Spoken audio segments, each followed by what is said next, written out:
It's not Friday. It is Saturday, but we're in summer, so every day's Friday. Every day's Friday in summer. Yeah, it's awesome. Yeah, so we got a little bit off our schedule because I was traveling last week and you were traveling this week. And actually, I'm still traveling. You know me, I'm always Yeah. somewhere different in the world, especially in the summer. So I'm at right now, I'm up in the Puget Sound area, and it's kind of been one of my bucket list things is to ride the San Juan Islands. I love it.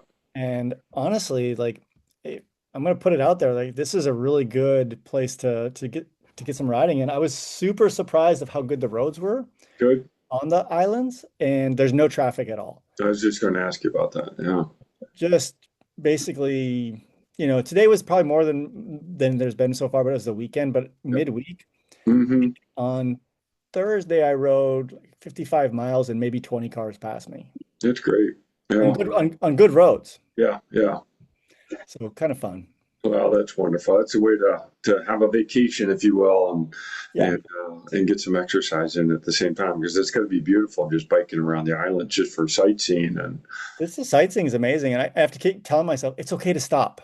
yeah, Like, yeah, right, today I sat on a park bench at a beach, and I, had my little snack, and I'm like, it's okay. You could spend 20 minutes here. It's okay. Like, right. That's right. I have a ferry to catch at a certain time. That's the only thing I got to make sure to make the ferry. Because if not, then you have to wait like 90 minutes to the next one. Right, So that's right. the only thing. A little bit of stress. Oh, that's great. Well, my travels took me to Salt Lake, and Yeah. I went to the American College of Sports Medicine conference, and talking sports science, and that's always fun.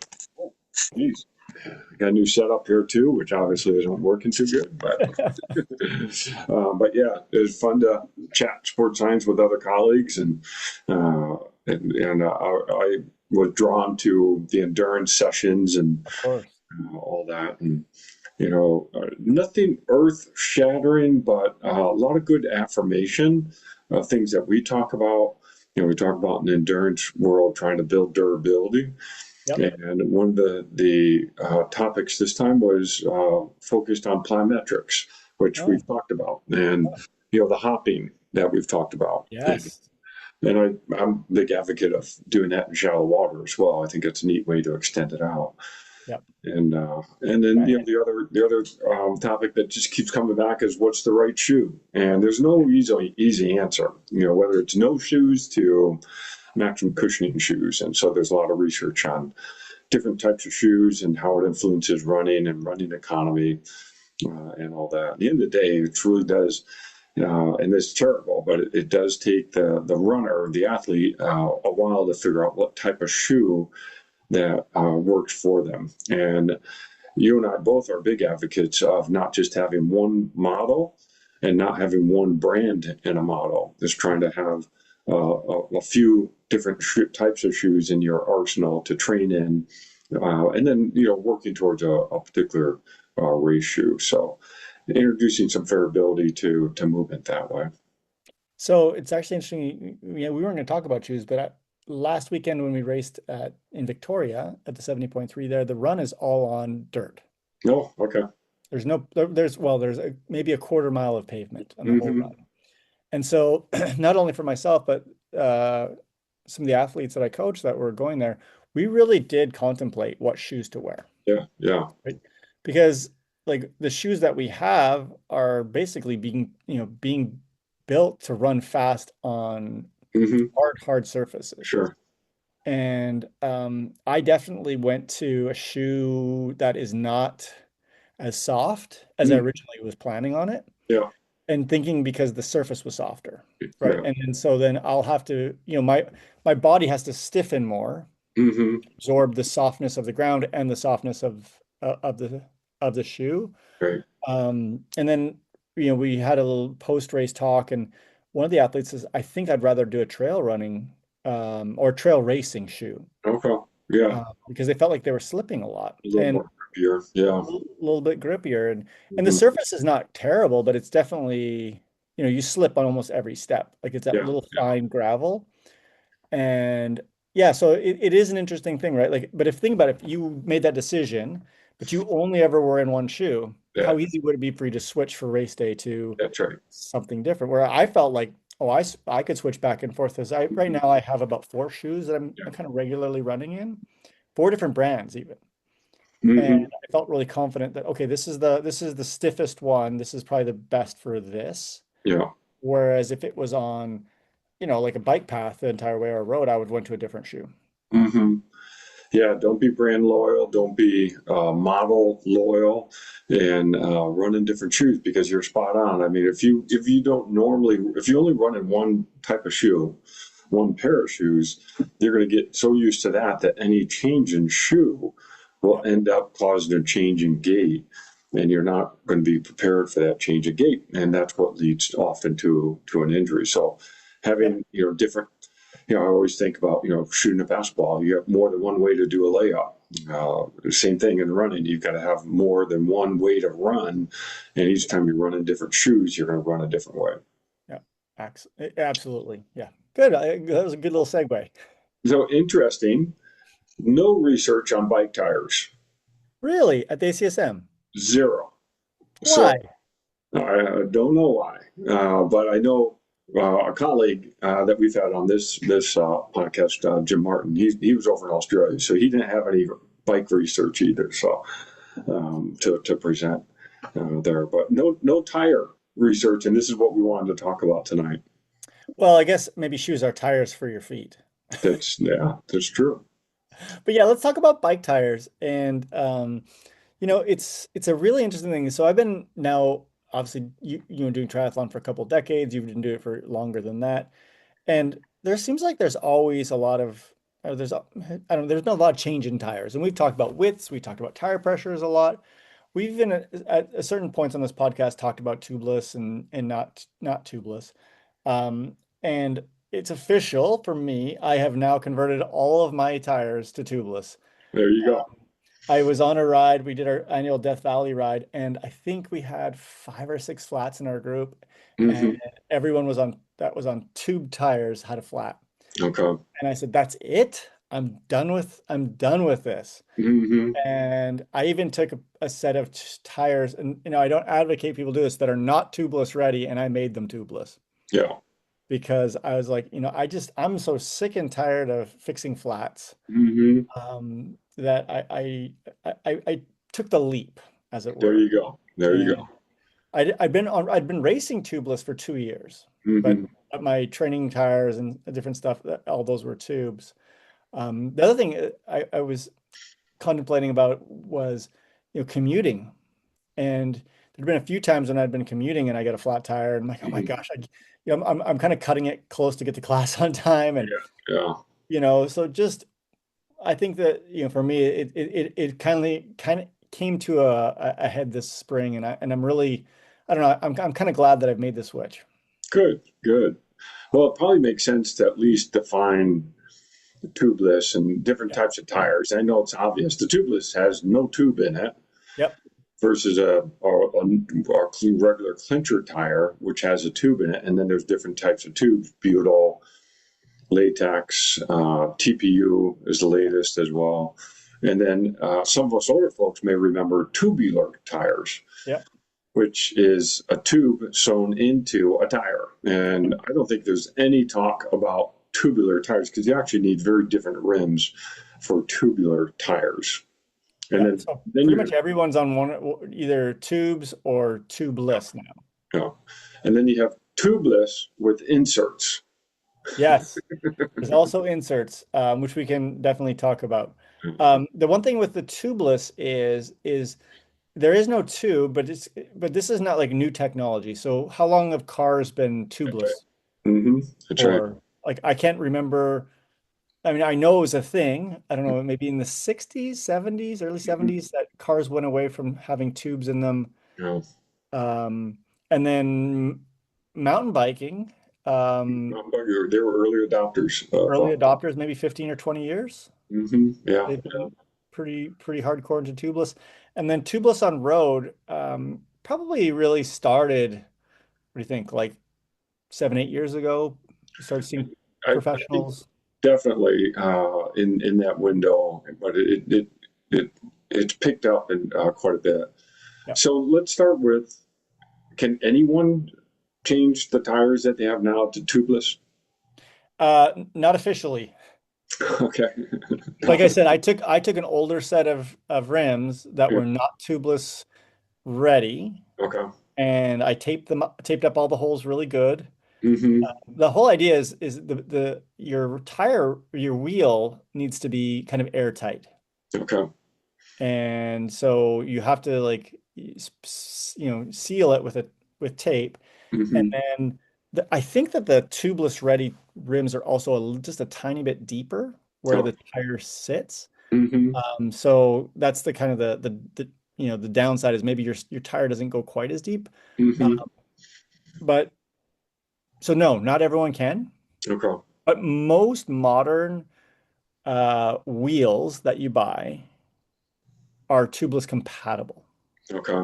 So, and I'm saying most that, maybe like a triathlete would buy, like higher end wheels. They're going to say, hey, tubeless compatible or tubeless ready. Okay. But older stuff, not so much. So you said you made the switch because of flats and you wanted Yes. to go tubeless. And that is one of the advantages is because you put sealant in the tubeless. And if you get those little punctured ones, which we get around here a lot, not only from those little metals off that come off Yep. the retreads and blown out tires, but then also thorns and prickly things that are pretty tough in the desert. Those puncture types of wounds to a tire, they get filled up by the sealant. Yep. Yep. That's the whole idea is you're going to get little tiny holes and they're going to fill. So I was out at the lake just before I left on my trip. So like 2 weeks ago. And we did, I think like it was like 50 miles to 25 miles, but out and back. I had two punctures that Mm-hmm. both sealed. Okay. And the first one I knew because what happens is when you get the puncture, you start to spray tube sealant all over yourself. Okay. So I had sealant all over.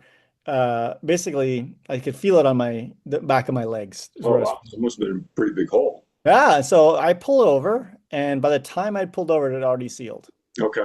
to the point where I didn't even, and I felt the tire, and I'm like, I don't even need to add air. That's what I was going to ask you. Is when it fills with sealant, do you automatically add it with air, and then you don't need And I to? had my pump with me, so I could have, but I was like, this is still pretty hard. Mm-hmm. And then maybe it was like 20 miles later, there was someone behind me, and she's like, "Hey, hey, slow down." I'm like, "What?"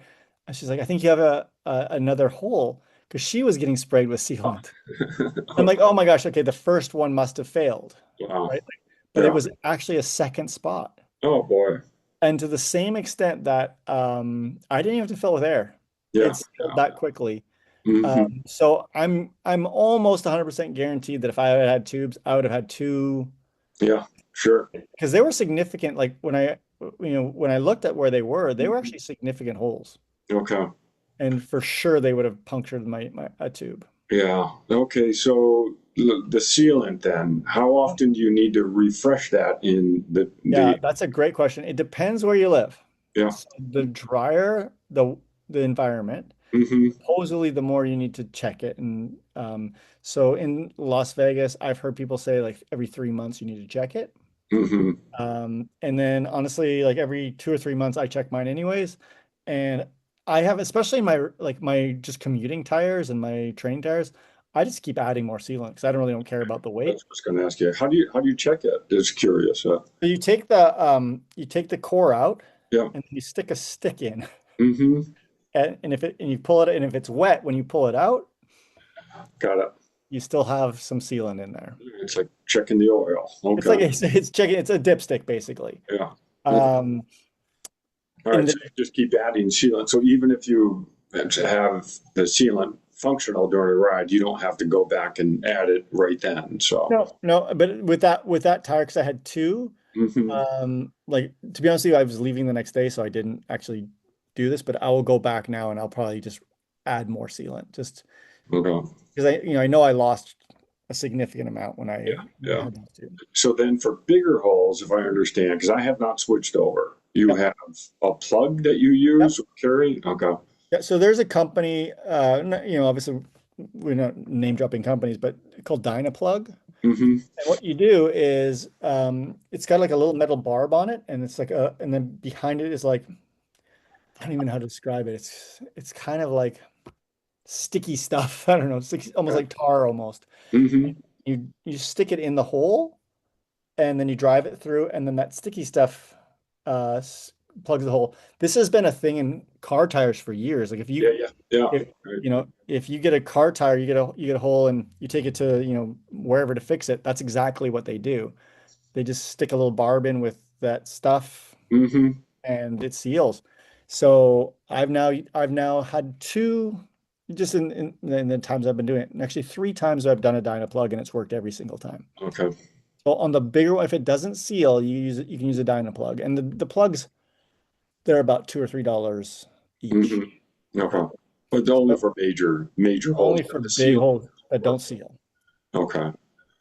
So okay, so you made the switch, but why was there hesitancy to begin with? What was holding you back? Um, okay. There are some downsides. Mounting the tires is a problem. Like getting Mm-hmm. them set up originally is the problem. So, but I solved the problem because I bought a compressor and Okay. and I bought a very good compressor. And then I bought the actual bike shop Yep. um, regulator. Yep. And so like now I can put a tire on in faster than I can put a tube. No, that's great. Yeah. Having the right chuck for the pump makes a huge Yeah. difference. And then Having having an air compressor where you're not manually doing it. exactly, because before, like honestly, with a floor pump, you can't seat these tires. Like you can't Okay. get them to basically, I don't know, they basically set themselves. Okay. And So so I had this you like can't get enough pressure. you can't get enough volume. Okay. So you need a huge amount of volume in a really short amount of time, Okay. and that gets the tires to basically seat or set themselves. And so I had like this little um a canister basically. I fill it full, really hard, pump it, pump it, pump it, pump it, and then I open it up, shoot a bunch of air, and hopefully Mm. it's seated in it. It was such a pain. Oh, Sealant interesting. was going everywhere. It was just a Yeah. Yeah. problem. And so yeah, I just bought the right tools Yeah. and it's like a dream. Like Hmm. I can but once again it's like a minute job to now like Yeah. put the Yeah. tire on. Yeah. Oh, that's cool. Okay, so you got the right tools. You started switching over. How long did it take you to switch everything over? Because you always have race wheels. Yeah, my race wheel's been tubeless, like I said, for 2 years, and I was using the old system of like it would probably take 10 or 15 minutes to get one tire on. Hmm. Now it's super, super easy for me. So I Hmm. would suggest if you do want to do this, like and you're like us, where we're gonna change our tires for racing and we're gonna, like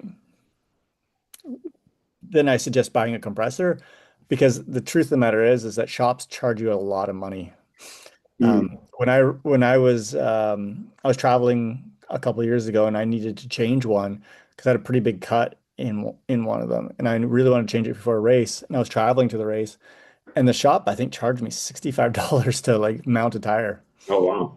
because they charged me for sealant. I'm like, okay, you need like 2 ounces of sealant. Okay, charge me, but they charged me like $20. Like buy a whole bottle, Hmm. $20, and then they like $40 shop fee, and I was like, geez, please, like this is ridiculous. So I'm like, yeah. So I'm just saying that if you're gonna do this, I would highly suggest a good compressor and the chuck slash regulator to like throw the air in. And it's honestly it's a little scary at first when you're talking about compressed air.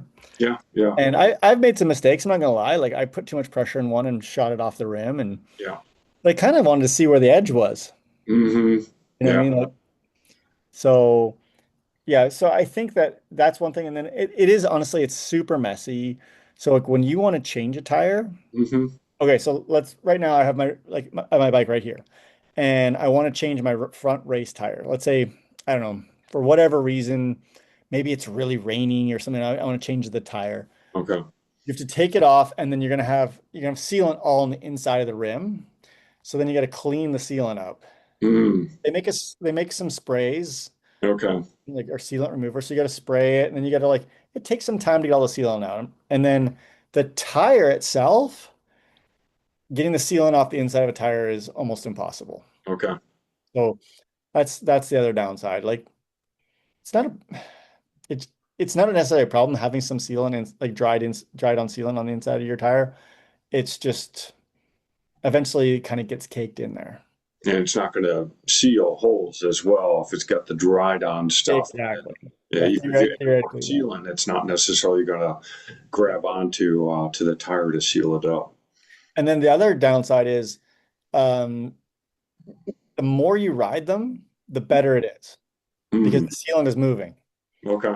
So, for example, in the off season, this is my plan for this year because I made the mistake last year, is in the off season, take everything apart, clean it all, and then new tires again. Okay. Because I let them basically sit for months. And then Hmm. it's like, okay, well, let's see where we're at. And then I actually unseated the tire and looked and I was like, it's kind of like caked in there and Yeah. I'm like So that's not good. you're going to have a little bit of a lopsided wheel when you start biking. Exactly. Yeah, ex a little bit of a lopsided wheel. And I didn't want that. So basically like for now for the summer where I'm going to training and racing a lot every 2 or 3 weeks at least on my race tires they're going to get a spin around you know 10 miles or something like that. Hmm. Hmm. um, Fortunately like I do a lot of like small races Yeah. Yeah. that you just keep putting them on and doing that. Okay. Um, so, oh shoot, I just lost my question, but it was on. Uh, okay, so you can switch them out, but you don't need to. But it is a little bit more paying attention to that. So your tires that you buy, they have to have TR on it, right? Yeah, they have to have TR on them. Now, To, once again, I know people that have done it without. hmm. You really, for best practices, you want to have TR on them Yeah. for sure. Yep. And then, Okay. do you want to talk about inserts? That was my question. Is so now they make inserts. Yep. Not and you can always take it. You always put a tube in a tubeless tire, but That's the other thing is in the beginning, I was always, I'll start with that first. I was always rolling around with a tube as a backup because you can put a tube in anytime. Like yeah. even with the sealant or whatever, Hmm. you can put a tube in. I'm carrying no tubes anymore. Okay. I've Okay. got to the point now where I'm comfortable with the Dyna plugs. Hmm.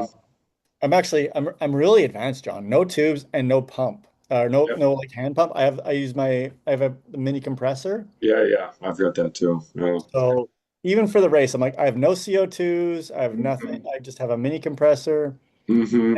Dyna plugs, and I'm That's great. yeah. 'Cause for a Uh, while I was rolling around with two tubes. yeah. Yeah. Yeah. You know, it's funny. Actually, I don't know how many tires like how much my mini compressor actually pumps up. I got to figure that out. Yeah. Mine can do 3 Okay. to 80 psi. Okay. That's good. So I did test it because I'm like, I want to know. Yeah. Now maybe over time it's gonna get, like batteries are gonna get Yeah. weaker. Yeah. But even Right. if I can do 2 or 2.5, it'll get Hmm. me Yeah. No, that's good. Okay, okay. so well, speaking of changing tires, and is it harder to get a tubeless tire off the rim to change it? No. Okay. No, and if you know what you're doing, it definitely won't. As long as like even with tubes, if you don't put the rim all the way into or the tire into the bead. Hmm. Yeah. So for those people that don't know, like if you're gonna change it, we Yeah. we talked about this a long time when we talked about changing Yeah. tires. It's critical you bring the tire all the way into the center before Right. you try and take it off or put it on. Yeah. And it's a mistake a lot of people make is they don't fully take the tire all the way to the center. And on tubeless, just as much. Like if Yeah. you don't bring it all the way to the center, you're really going to struggle because the Mm. tolerances on tubeless tires and tubeless rims are tighter Yeah. than the older ones. The other thing I've noticed is some wheel slash tire combinations are better than others. Hmm. And Hmm. I found for me personally, like I found like a tire that does really well with the rims that I have. So I'm good with that, right? I'm not, but I know that there are people that have really struggled with certain combinations, Hmm. and there are known tires that are a little bit easier to mount Yeah. than others. But no, Yeah. I Okay. don't think it's any harder if you do it right. Okay. So now the inserts, that's Yes. not a tube. So the inserts are some material. So I've seen some as foam, some actually do have some air pressure. But talk a little bit about inserts and what they're for. So I don't run on inserts. I would say that inserts are more of like what's the word I'm looking for? Uh, it's kind of like a run flat on Yeah, a yeah, yeah. old So it school. saves the rims. It saves the rims, but also you can ride a ways on it. Hmm. Um, so what basically, like you said, it's like a foam. I've actually, got my hands on them before. I don't have any. It's kind of like a pool noodle. Yeah, yeah, yeah, yeah. You're kind of thinking of sticking a thin pool noodle inside your tire. So if Hmm. you do lose pressure, you're riding on that foam Yeah. instead of the rim. Hmm.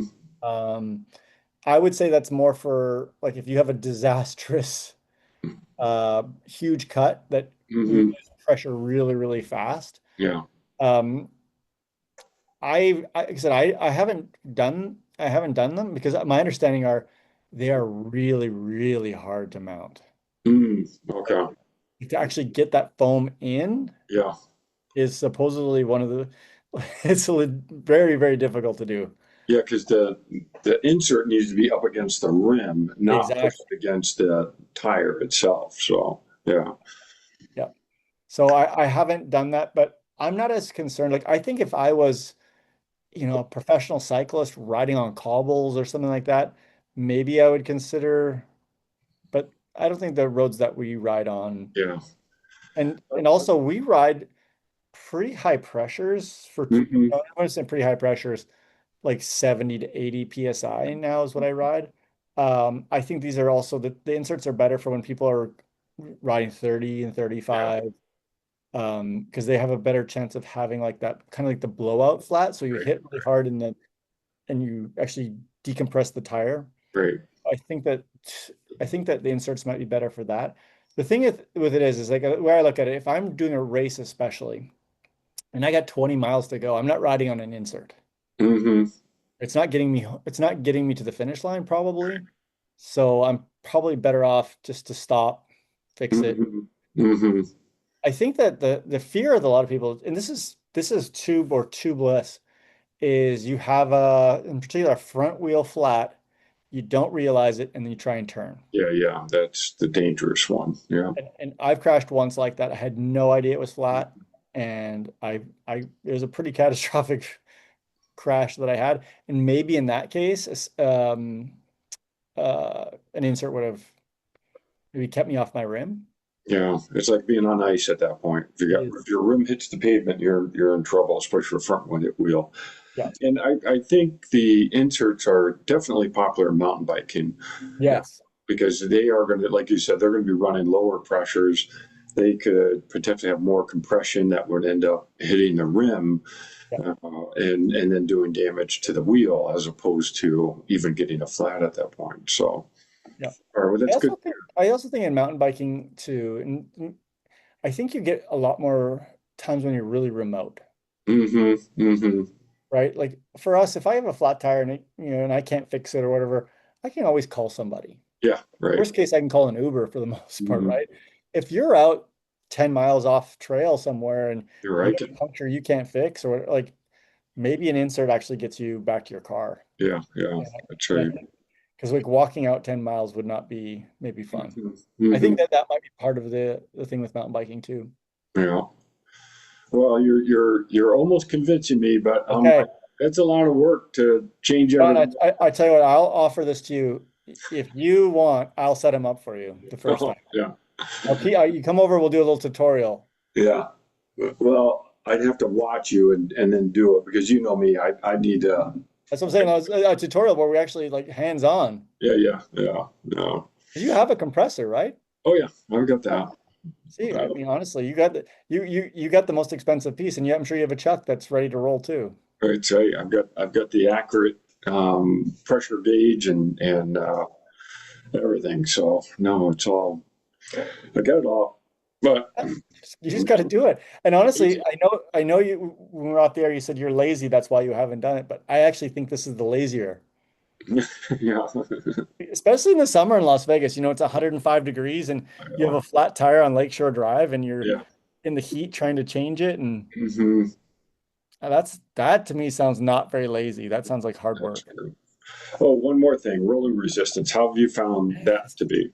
So the hard thing is like it's hard to for us we can't really measure it, Right. but when you look at the research, they say it's basically the same as a TPU or latex tube. Yeah, yeah. So it's like Hard to there's no better. penalty. Yeah, it's hard to. Yeah, that's right. It's not a negative. That's for It's not, sure. yeah, yeah, Yeah, it's not, and it might be a positive. and you might be able to run lower pressures, Yep. which could make for a more comfortable ride. Yeah, and actually, John, something I learned recently is some of the hookless Hmm. tires. We haven't talked about hookless rims before. So you have two styles of rims. You have rims that are hooked and hookless. So a hooked rim, you've got like a little indentation inside the rim where the tire sits. There's also some companies making hookless. And I didn't realize that some of these hookless, you can only run up to 72 PSI. Right, right. Or blow off. So Hmm. that's the maximum number. So with tubeless, you can actually run a lower PSI safer, supposedly. Hmm. So I think maybe if you're hookless, tubeless might be even a good thing. But I don't, once again, I don't know for a Yeah. fact, but I do know for a fact that some of them are really low pressure, rated for really low pressures. Interesting. Yeah. Yeah, and I've back when we did that whole tire experiment, I had a Yeah. few blow off, and I boy, having a tire blow off the rim is no fun. So Because we were running really high pressure at those, right? we were, and that was the problem. Wide tires and high pressure, not a good combination. Yeah. Yeah. And I think as the tires are now wider and the wheels are wider, Yeah, tubeless makes more and more sense. yeah, and everyone's using. I mean, we were going unrealistically high with our pressures. Eventually, even during the Yeah. testing, said let's not even go here because we can't even. No one's even going to do that. So. Yeah. Yeah. Oh, good times. Yeah, my thumbs are still sore from that. I, I have no idea how many tubes you all changed Oh, one day. Is unbelievable. too many. Too many. Well, this is helpful. This is good. Yeah, awesome. All I right. Well, need hey, to. John, thanks. Hope you have a great rest of your weekend, You and too. we'll talk next week. All right, sounds good. Enjoy the riding. Thank you. Bye. All right, bye.